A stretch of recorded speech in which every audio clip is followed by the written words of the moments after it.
नमस्कार, जोहार। आप देख रहे हैं झारखंड स्वतंत्र खबर। फिर हम बात करने के लिए लेखक गैलेक्सन डुंगडू जी से हैं। और जो कल चुनाव हुआ है, रांची, गिरिडीह, धनबाद और जमशेदपुर, ये 4 सीट में जो कल वोटिंग हुआ है उसको लेकर के फिर एक बार चर्चा करेंगे गैलेक्सन डुंगडू जी से। क्या माहौल रहा और कल का वोटर किधर है? दादा जोहार, क्या कहेंगे? कल वोटिंग हुआ है 4 लोकसभा सीट पर। देखिए, कल का जो देखा गया है उसमें एक रुझान तो यह देखा गया कि जो शहरी मतदाता हैं वो बिल्कुल उदासीन रहे हैं। दूसरा, ग्रामीण मतदाता हैं वो बहुत बढ़ चढ़कर मतदान में हिस्सा लिए हैं। अब इसमें देखिएगा 2019 के चुनाव को यदि आप देखेंगे तो मोदी लहर में शहरी मतदाता बड़े पैमाने पर निकल के आए थे। ऐसे गांव के लोग तो अमूमन हमेशा मतदान करते ही रहे हैं। हालांकि गांव वाले भी काफ़ी मतदान किए थे पिछले बार भी, लेकिन शहरी मतदाता जैसे रांची में जहां भी जाएंगे माहौल दिखता था कि मोदी लहर है, चुनाव हो रहा है। इस बार चुनाव पता ही नहीं चला। कभी भी आप निकल के जाइए, कहीं कुछ पता नहीं चल रहा था, बस अखबारों में पता चल रहा था। एक बार फिर, शहरी में उदासीन क्यों और गांव में उत्सुकता क्यों? इस पर कुछ बताएंगे? देखिए, शहर के लोग चूंकि बहुत ज़्यादा मीडिया से जुड़े रहते हैं और आजकल सोशल मीडिया का ज़माना है, तो जिस तरह से मार पड़ा है उसको लेकर शहर के लोग हमको लगता है बहुत ज़्यादा समझते हैं। उसमें देखिए, जैसे रांची की बात करें, हम रांची लोकसभा की बात आप करेंगे तो भाजपा का जो गढ़ कांके विधानसभा, आपका ये हटिया विधानसभा, उससे भी रांची विधानसभा, जहाँ पे वोट बहुत कम पड़े हैं, और खासकर अपर बाजार देखिए, पूरा व्यापारियों का गढ़ है। अपर बाजार के लोग उदासीन रहे। तो उदासीन क्यों रहे? क्योंकि जिस तरह से नोटबंदी हुआ, मोदी जी ने किया, उसके बाद गलत जीएसटी लागू किया, व्यापारियों का हालत खराब कर दिया। दूसरी तरफ महंगाई इतना ज़्यादा है, उसके साथ साथ बेरोजगारी। अभी देखिए, पहली बार ऐसे खबरें आई हैं कि आईआईटी करने वाले लोग जो है उनका प्लेसमेंट नहीं हो रहा है। वो भी थोड़ा मोड़ा नहीं है ना, वो 38% इस बल का 2024 का, 2022, 23, 24 का देखेंगे तो निरंतर मतलब प्लेसमेंट नहीं हो रहा, उनकी जनसंख्या बढ़ती जा रही है। आप सोचिए कि एक समय में इंजीनियरिंग करना सपना होता था और इंजीनियरिंग कॉलेज में एडमिशन हो गया तो सोचिए उस परिवार का आसपास में बहुत चर्चा होता था और नौकरी लगना श्योर। अभी ये हालत हो गई। तो बेरोजगारी इतना ज़्यादा है। केंद्र में 30 लाख सरकारी नौकरी पड़ा हुआ है, उसके बाद भी भर्ती नहीं हो रहा है। क्यों भर्ती नहीं हो रहा है? सरकार के पास इन लोगों को वेतन देने के लिए पैसा नहीं है, क्योंकि मोदी जी ने अपने 10 साल के कार्यकाल में 150 लाख करोड़ रुपया कर्जा लाद दिया। अभी देश में 205 लाख करोड़ रुपया का कर्जा है जो निरंतर बढ़ता जा रहा है। तो कहाँ से देंगे? बहुत सारे सरकारी नौकरियां जो हैं उनके पदों को कम कर रहे हैं, वो उसके साथ साथ आउटसोर्सिंग से काम चला रहे हैं। तो सरकारी नौकरियों के लाले पड़े हैं देश में। उसके बाद जो मैंने कहा, जीएसटी और नोटबंदी करके इन्होंने छोटे और मध्यम उद्योग को मार दिया। बड़े पूंजीपतियों का 16 लाख करोड़ रुपया का कर्जा माफ किया और नोटबंदी से जितना पैसा उन्होंने एसबीआई में जमा किया था वो भी बड़े पूंजीपतियों को कर्जा के रूप में दिया। तो सारा काम जो पूंजीपतियों के लिए मोदी जी कर रहे हैं, जो राहुल गांधी या कांग्रेस के लोग आरोप लगाते हैं कि ये 22-25 पूंजीपतियों के लिए काम कर रहे हैं, वो तो स्पष्ट दिख रहा है। तो इसलिए, और ये जो बेरोजगारी और महंगाई दोनों चीज से लोग जो है कि त्रस्त हैं और छोटे और मध्यम व्यापारी जो हैं उनका कमर मोदी जी ने तोड़ दिया है। एक चीज और कल देखा गया, नौजवान जो हैं वो कहीं कहीं तो दिखे उत्साह में है, लेकिन कहीं कहीं उनको लगा कि वोट किधर डाले, ये भी सस्पेंशन में रहे। हाँ, वो भी है। और अग्निवीर से देखिए युवा लोग काफी जो है कि परेशान हैं। आप सोचिए कि एक समय में आर्मी में नौकरी करना एक प्रेस्टिजियस जॉब होता था। लोग गर्व के साथ कहते थे आर्मी में है, चाहे वो छोटा ही पद में क्यों ना हो। लेकिन अभी जो है कि अग्निवीर लाके सारा चीज को इन्होंने बर्बाद कर दिया। 4 साल नौकरी करके फिर आपको पेंशन भी नहीं मिलेगा, आप शहीद हुए तो आपको शहीद का भी दर्जा नहीं मिलेगा।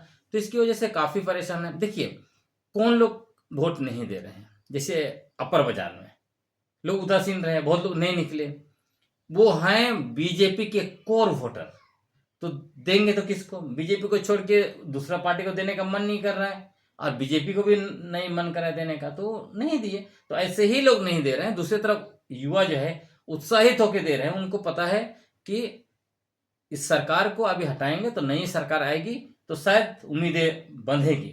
तो इस वजह से उदासीनता के साथ दे रहा है। और जो ग्रामीण वोटर आपने कहा, देखिए ग्रामीण वोटर हमेशा से ही वोट करते रहे हैं, और इस बार मुझे लगता है जिस तरह से 5 किलो चावल दिया जा रहा है, फिर उसको 10 किलो करने का वादा है कांग्रेस का, और दूसरी तरफ जैसे मोदी जी कहते पहली बार हमने जो है कि शौचालय बनाया, लेकिन मैंने बहुत ग्रामीण इलाकों में देखा है 50 से 60% शौचालय बेकार पड़े हुए हैं। तो जिनका शौचालय बना वो भी जानते हैं, जिनको प्रधानमंत्री आवास मिला वो भी बहुत सारे फंसे हुए। मेरे घर के बगल में ही आप देखिएगा, जो घर बन रहा है उनको प्रधानमंत्री आवास योजना मिला, उन्होंने अपना घर तोड़ दिया। उनको लग रहा था कि बिल्डिंग बना लेंगे, अभी साल भर से भी ज़्यादा हो गया उनका जो फाउंडेशन बना, उसके बाद ऐसे ही पड़ा हुआ है। ऐसे बहुत सारा जगह पड़ा हुआ है।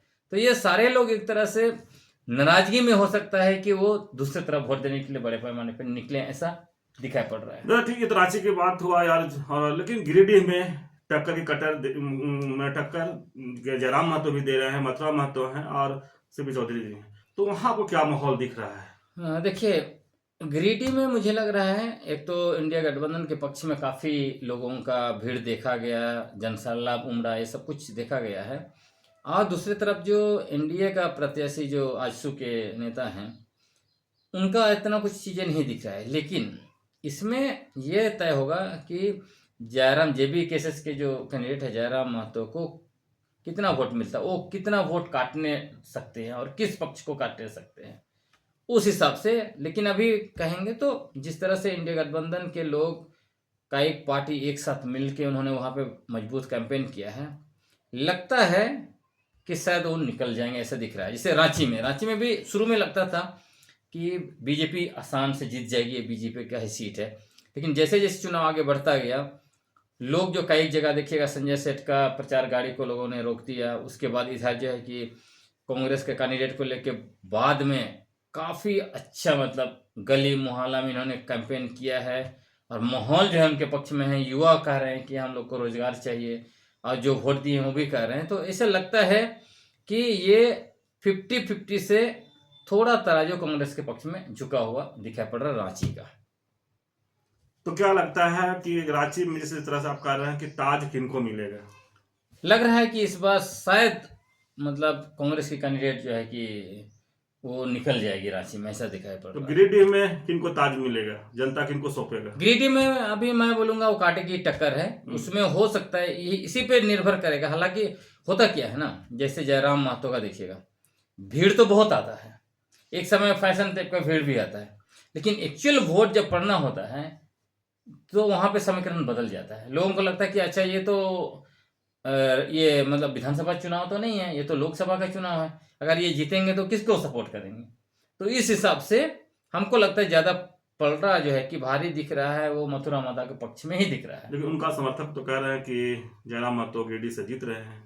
नहीं, वो समर्थक कहते रहते, वो भीड़ देख के कहते हैं, लेकिन ये अगर विधानसभा का चुनाव होता तो मैं जरूर कहता कि उनके पक्ष में लहर बन रहा है, लेकिन ये लोकसभा का चुनाव है इसलिए वैसे दिखता नहीं है।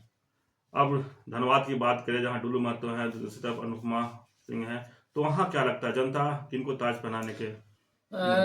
देखिए धनबाद में तो शुरू से स्पष्ट हो चुका है कि धनबाद में एक तरफ से अगर आप कहें ये जो 4 सीट पर चुनाव हुआ है कल, उसमें से धनबाद बहुत ही मतलब सरल तरीके से ये इंडिया गठबंधन के पक्ष में जा रहा है।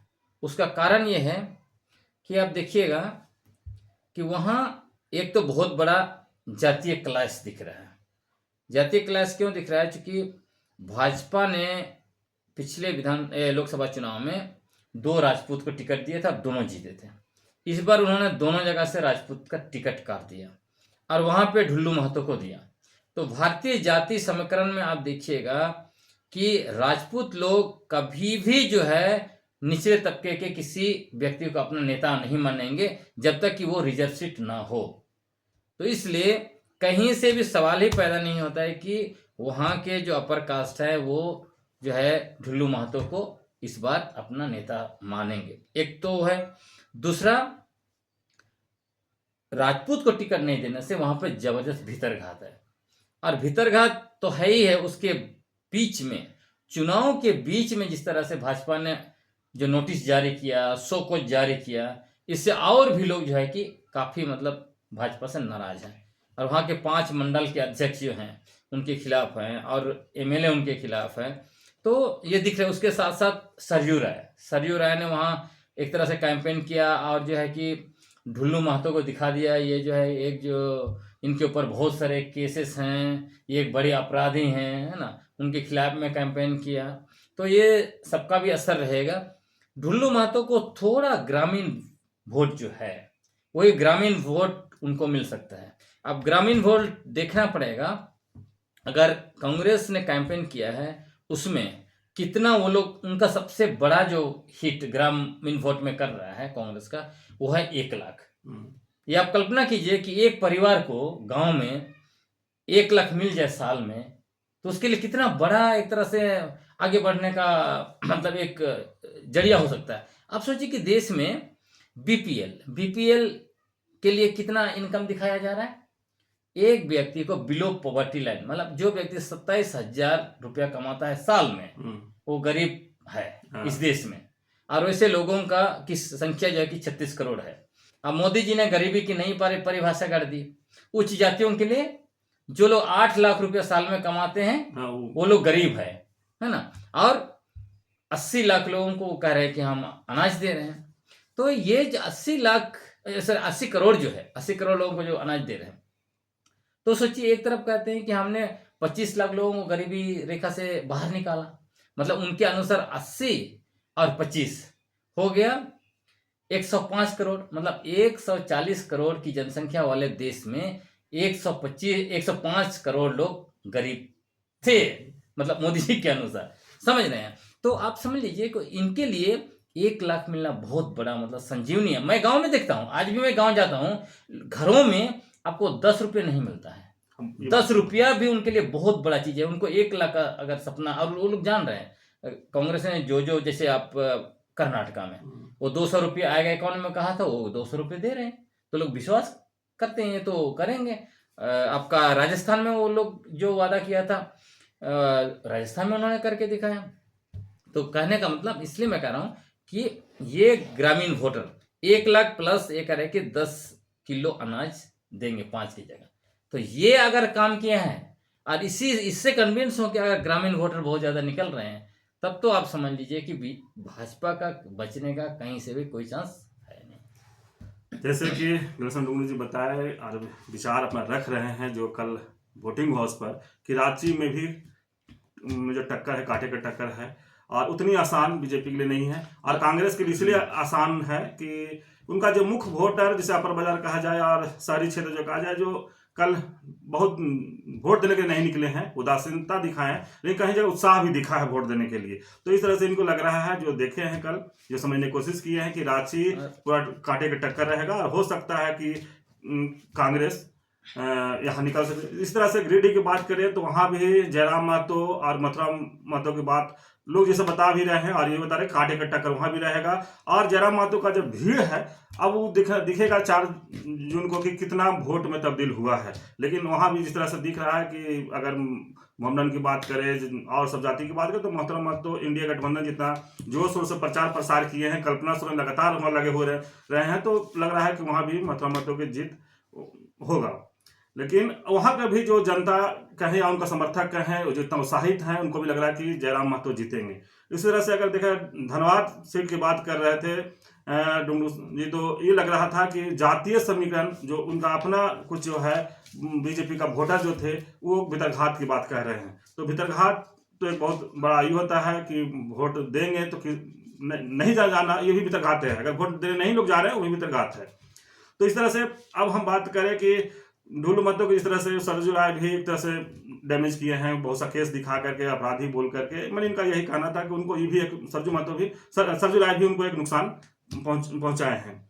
तो अब जमशेदपुर की बात करें तो ये कह रहे थे कि चारों लोकसभा सीट देखा जाए तो बीजेपी का रहा है आगे पहले, और अब क्या होता है चुनाव में, मैंने पब्लिक का क्या मन बना है, किधर किसको ताज पहनाएंगे। इसी क्रम में हम जमशेदपुर ही बात करें, जरा क्या कहेंगे। जमशेदपुर भी दिख रहा है, वहाँ भी लोग बहुत प्रचार प्रसार में लोग आए हैं, अरविंद केजरीवाल आए, लोग मैंने इंडिया गठबंधन के लेवल करीब करीब लोग वहाँ प्रचार प्रसार किए हैं। देखिए, जमशेदपुर में 2-3 चीज़ें हुई है।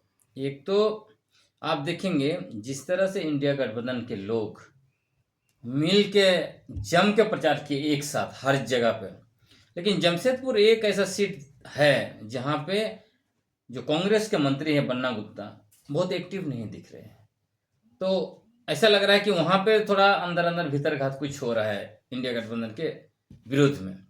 दूसरा इसमें यह दिख रहा है कि इंडिया गठबंधन के लोग, जेएमएम के लोग खासकर, वहाँ पे अकेले प्रचार करते हुए ऐसे दिख रहे हैं। और वो लोग, उन्होंने खासकर वहाँ जो बंगाली लोग हैं और उड़िया लोग हैं उनको साधने की कोशिश की है। अब इसको कितना साथ पाए हैं ये कहना मुश्किल है अभी। दूसरा, सरयू राय फैक्टर वहाँ पे कितना काम कर रहा है। तो अगर सरयू राय फैक्टर कुछ काम करता है तो बात बन सकती है। तीसरा, संताल वोटर्स, हो सकता है हेमंत सोरेन के जेल जाने और कल्पना सोरेन का प्रचार प्रसार जिस तरह से वो स्टार बन के आई है, और जिस तरह से संतालों के साथ वहाँ भाजपा के जो एमपी हैं जो आपका गोड्डा में दुबे साहब, जिन्होंने गाली गलौज किया, मारपीट किया, उसका असर आप देखिएगा गिरिडीह में भी पड़ने जा रहा है, जमशेदपुर में भी पड़ने जा रहा है। अगर ये सारा चीजें आ गया तब तो बीजेपी के लिए यहाँ पे मुश्किल हो सकता है। लेकिन अगर ये चारों सीट में अगर आप देखेंगे, कंपेयर करेंगे, तो मुझे लगता है कि ये जमशेदपुर एक सीट है जिसपे बीजेपी शायद उसके लिए अच्छी खबर हो सकती है। जमशेदपुर की बात कर रहे थे तो वहाँ एक फैक्ट्री भी है, फैक्ट्री में लोग बाहर से भी बहुत लोग काम करने के लिए आए हैं, रह रहे हैं वहाँ, वो भी एक फैक्टर दिखेगा। बिल्कुल, इसलिए मैंने कहा ये जो बांग्ला उड़िया का बात है ना, वो सब ज्यादा वही बाहर के लोग ही आए हुए हैं। अब ये किधर इनका ये जाएगा वो उस पर निर्भर करता है। तो इसलिए मैं कह रहा हूँ कि ये सीट शायद ये चारों में से उड़िया तो उड़ीसे कहीं होंगे। बिल्कुल, तो वहाँ कल्पना सोरेन का एक चलेगा। लेकिन इसमें आप एक ये भी देख सकते हैं, जिस तरह से अमित शाह जी ने कहा कल उड़ीसा में कि वहाँ मतलब तमिलनाडु का आदमी कैसे उड़ीसा में जाके राज कर सकता है। ये सब चीज़ों को लोग किस तरह से देखते हैं, नकारात्मक देखते हैं, सकारात्मक देखते हैं। और इसमें एक तो बड़ा चीज़ दिखेगा आपका महंगाई, बेरोजगारी और व्यापारी जिस तरह से उनका कमर टूट गया है, बहुत मुश्किल से आ रहे हैं। और निश्चित तौर पर वो भी जानते हैं कि मोदी सरकार आए तो आने वाले समय में सबसे ज़्यादा फायदा किसको होगा, बड़े बड़े व्यापारी लोग हैं, वॉलमार्ट जैसे लोग आने वाले हैं। तो इस हिसाब से वो देखना होगा। लेकिन इसलिए मैं कह रहा हूँ कि ये 4 सीट में से यहाँ पे थोड़ा सा उनको बेनिफिट दिखाई पड़ रहा है मेरे लिए। लेकिन अभी देखना होगा क्या होता है आने वाले समय में। लेकिन कुल मिलाकर अगर चारों सीट का एनालिसिस करेंगे तो तराजू एक तरह से इंडिया गठबंधन के पक्ष में ही झुका हुआ दिख रहा है।